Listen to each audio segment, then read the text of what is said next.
بسم اللہ الرحمن الرحیم الحمدللہ رب العالمین وصلی وسلم علی البشیر النذیر امامنا وقائدنا وقدوتنا محمد بن عبداللہ وعلى آلہ وصحبہ اجمعین ومن تبعہم بإحسان الی یوم الدین اما بعد۔ محترم سامعین، السلام علیکم ورحمۃ اللہ وبرکاتہ۔ کل کے درس میں ہم نے وراثت کے تعلق سے کچھ ابتدائی باتیں سنی تھیں، اور ابھی آج کا جو ہمارا درس ہے وہ عورتوں کے تعلق وراثت کے کچھ اہم مسائل کے تعلق سے ہے۔ محترم سامعین، اللہ رب العالمین نے مردوں کے ساتھ ساتھ عورتوں کو بھی مختلف معاملات میں بہت سے حقوق دیے ہیں، لہذا ایک مسلمان کے لیے ضروری ہے کہ اللہ تعالیٰ کے احکامات پر عمل کرتے ہوئے ہر انسان کو ان کا حق برابر ادا کر دے۔ وراثت کے مسائل میں اللہ رب العالمین نے عورتوں کو برابر کا حصہ دیا ہے، لیکن ہمارے مسلم معاشرے میں جہاں بہت سی خرابیاں اور بہت سی برائیاں رائج ہو چکی ہیں، اور بہت سی برائیاں اور بہت سی خرابیاں یہود و نصارہ اور کفار کا دیکھا دیکھی داخل ہو چکی ہیں، ان میں سے یہ بھی ہے کہ عورتوں کو وراثت سے محروم کرنا، یا عورتوں کی وراثت میں غبن کرنا، یا عورتوں کو وراثت سے مکمل طور پہ بے دخل کر دینا وغیرہ جیسی خرابیاں ہیں۔ محترم سامعین، آئیے آج کے درس میں جانتے ہیں کہ اللہ رب العالمین نے عورتوں کی وراثت کے تعلق سے کیا احکامات دیے ہیں، اور عورتوں اور مردوں کی وراثت میں جو ہلکا سا فرق رکھا گیا ہے اس کی کیا حکمتیں ہیں، اور اسی طرح ہمارے مسلم سماج میں عورتوں کو وراثت سے محروم کرنے کے لیے یا ان کی حق تلفی کے لیے کیا کیا صورتیں پائی جاتی ہیں، ان کے تعلق سے کچھ باتیں سنیں۔ محترم سامعین، اللہ رب العالمین نے مردوں کے ساتھ ساتھ عورتوں کو بھی وراثت میں حصہ دیا ہے۔ یہ الگ بات کہ حکمت کا تقاضا یہ ہے کہ مردوں کو 2 حصے دیا گیا اور عورتوں کو 1 حصہ دیا گیا۔ اللہ رب العالمین نے فرمایا للرجال نصیب مما ترک الوالدان والاقربون وللنساء نصیب مما ترک الوالدان والاقربون مما قل من او کثر نصیبا مفروضا، سورۃ النساء آیت نمبر 7۔ اللہ رب العالمین نے فرمایا مردوں کے لیے بھی ان کے ماں باپ اور رشتہ داروں کے چھوڑے ہوئے مال میں سے حصہ ہے، اور عورتوں کے لیے بھی ان کے ماں باپ اور رشتہ داروں کی طرف سے چھوڑے مال میں حصہ ہے، بھلے کم ہو یا زیادہ، نصیبا مفروضا، یہ اللہ تعالیٰ کی طرف سے مقرر کردہ حصے ہیں۔ اس آیت سے صاف پتہ چلتا ہے کہ وراثت میں مردوں کے ساتھ ساتھ عورتوں کا بھی حصہ ہے۔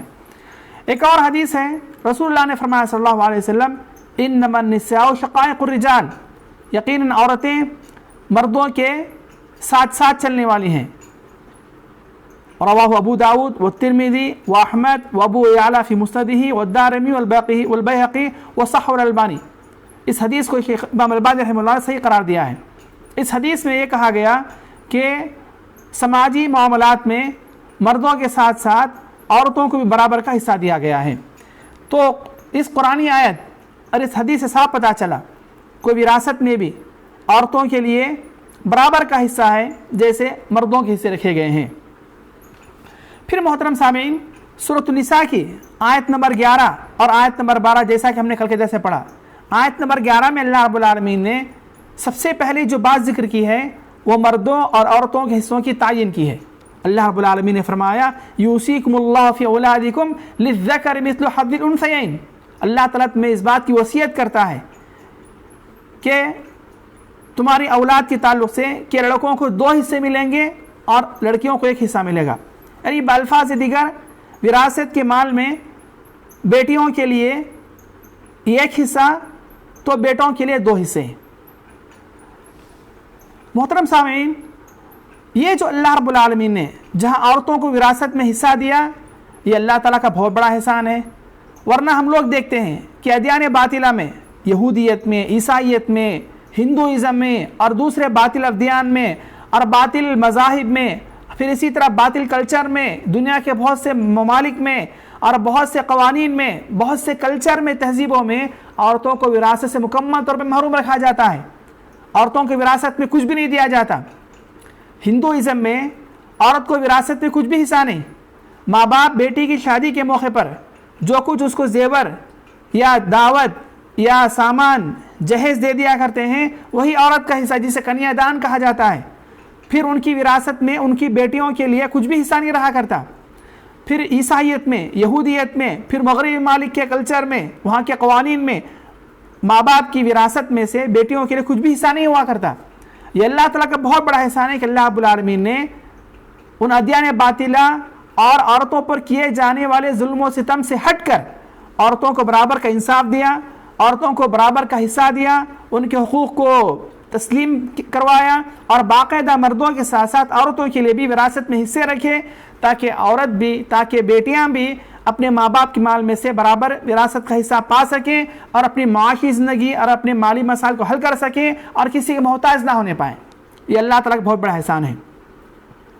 دوسری بات محترم سامعین، یہاں ایک مسئلہ ہے کہ کیوں اللہ رب العالمین نے لڑکوں کو 2 حصے دیے اور لڑکی کو 1 حصہ دیا، یا لڑکے کو ایک مکمل حصہ دیا تو لڑکی کو اس کا آدھا حصہ دیا؟ سب سے پہلی بات یہ یاد رکھیے، اللہ تعالیٰ کی جتنے بھی احکام ہیں وہ توقیفی ہیں۔ توقیفی کے معنی اللہ رب العالمین نے جس عبادت کو ہمیں جیسے کرنے کا حکم دیا ہم اسے ویسے ہی کریں گے، اس میں چوں چرا نہیں کریں گے، سوالات نہیں کریں گے، کیوں نہیں پوچھیں گے۔ اللہ رب العالمین نے فرمایا لا يسأل عما يفعل وهم يسألون، اللہ تعالیٰ جو کچھ کرتا ہے اللہ تعالیٰ سے نہیں پوچھا جائے گا، بندوں سے پوچھا جائے گا کہ انہوں نے کیا کیا۔ تو عبادات ساری کی ساری توقیفی ہیں۔ فجر کی نماز 2 رکعت کیوں ہے؟ یہ توقیفی ہے۔ ظہر عصر عشاء 4 رکعت کیوں ہے؟ وہ توقیفی ہے۔ مغرب 3 رکعت کیوں ہے؟ یہ توقیفی ہے۔ تو عبادات کو اللہ نے جیسے کرنے کا حکم دیا ویسے ہی ہمیں کرنا ہے۔ اور دوسری بات، اللہ رب العالمین نے مردوں کو 2 حصے دیے، عورتوں کو 1 حصہ دیا، یہ اللہ تعالیٰ کا حکم ہے۔ ایک مسلمان اللہ تعالیٰ کے سارے احکام کے سامنے سر تسلیم خم کر لے گا، اس کے تعلق سے سوالات نہیں کرے گا یا بحث و مباحثہ نہیں کرے گا۔ پھر محترم سامعین، علماء اسلام نے، مفسرین، محدثین اور فقہاء اسلام نے اس کی حکمت جاننے کی کوشش کی کہ کیوں اللہ رب العالمین نے عورتوں کو مردوں کے مقابلے میں آدھا حصہ دیا ہے۔ محترم سامعین، اس کی بہت سی حکمتیں سامنے آئی ہیں۔ انہی حکمتوں کی بنیاد پر اللہ رب العالمین نے مردوں کو 2 حصے دیے، عورتوں کو 1 حصہ دیا۔ سب سے پہلی بات یہ کہ ہم جانتے ہیں کہ شادی کے بعد زندگی کے سارے اخراجات، سارے مالی مسائل، سارے مالی وسائل اور سارے مالی مسائل کا حل اور ذمہ دار صرف اور صرف مرد پر ہوا کرتی ہے، عورت پر نہیں۔ اللہ رب العالمین نے فرمایا الرجال قوامون علی النساء بما فضل اللہ بعضهم علی بعض وبما انفقوا من اموالهم۔ اللہ رب العالمین نے مردوں کو عورتوں پر فوقیت عطا کی ہے اس لیے کہ وہ ان پر خرچ کیا کرتے ہیں ان کے مالوں میں سے۔ تو شادی کے بعد بیوی کو پالنا، بچوں کو پالنا، ان کے کھانے پینے کی، ان کے رہنے سہنے کی، زندگی کے سارے اخراجات ان کے برداشت کرنا، یہ ذمہ داری صرف اور صرف مرد پر ہے، عورت پر نہیں ہے۔ ایک اور آیت میں اللہ رب العالمین نے فرمایا وَعَلَى الْمَوْلُودِ لَهُ رِزْقُهُنَّ وَكِسْوَتُهُنَّ بِالْمَعْرُوفِ، مرد پر واجب ہے کہ اپنے بچے اور اپنے بیوی اور بچوں کے کھانے پینے، رہنے سہنے، ان کے کپڑے وغیرہ کا انتظام کرے۔ سورۃ البقرہ آیت نمبر 233۔ ان دونوں آیتوں سے پتہ چلا کہ مالی تمام ذمہ داریاں صرف اور صرف مرد پر عائد ہوا کرتی ہیں۔ مرد وہ باپ ہو سکتا ہے جب تک بچیوں کی شادیاں نہیں ہوئی ہیں، اگر شادی ہو جاتی ہے لڑکی کی تو اس کا شوہر ہوا کرتا ہے، یا اگر باپ بھی نہیں ہے اور بچوں کی شادی نہیں ہوئی ہے تو بھائی اس کا ذمہ دار ہوا کرتا ہے، یا چچا یا صورت دیگر چچا یا ماموں ذمہ دار ہوا کرتے ہیں۔ ہر حال میں عورتوں کے لیے ان کے سارے اخراجات کی ذمہ داری مردوں پر ہوا کرتی ہے، کبھی باپ کی شکل میں، کبھی شوہر کی شکل میں، کبھی بھائی کی شکل میں۔ اگر یہ بھی نہیں ہے تو خاندان کے جو دوسرے مرد حضرات ہوا کرتے ہیں جنہیں محرم کہا جاتا ہے، جو ماموں کی صورت میں ہوا کرتے ہیں، چچا کی صورت میں ہوا کرتے ہیں، نانا دادا کی صورت میں ہوا کرتے ہیں۔ تو زندگی سارے مالی مسائل کی ذمہ داری صرف اور صرف اللہ رب العالمین نے مردوں پر رکھی ہے، عورتوں پر نہیں۔ اس وجہ سے بھی اللہ رب العالمین نے مردوں کو 2 حصے عطا کیے، عورتوں کو 1 حصہ عطا کیا۔ دوسری بات محترم سامعین، مرد جب شادی کرتا ہے، شادی کرنے کے بعد شادی کے وقت سے لے کر شادی کے بعد کے جتنے مراحل ہوا کرتے ہیں، ان سارے مراحل میں اپنے بیوی اور اپنے بچوں کے لیے سارے اخراجات کا وہی اکیلا ذمہ دار ہوا کرتا ہے۔ عورت کسی بھی اعتبار سے ذمہ دار نہیں ہوا کرتی، عورت کسی بھی اعتبار سے مالی اعتبار سے ذمہ دار نہیں ہوا کرتی۔ ہاں، تربیت کے اعتبار سے، گھر کی حفاظت کے اعتبار سے، بچوں کی حفاظت کے اعتبار سے، شوہر کی نگرانی کی حفاظت کے اعتبار سے وہ ذمہ دار ہوا کرتی ہے۔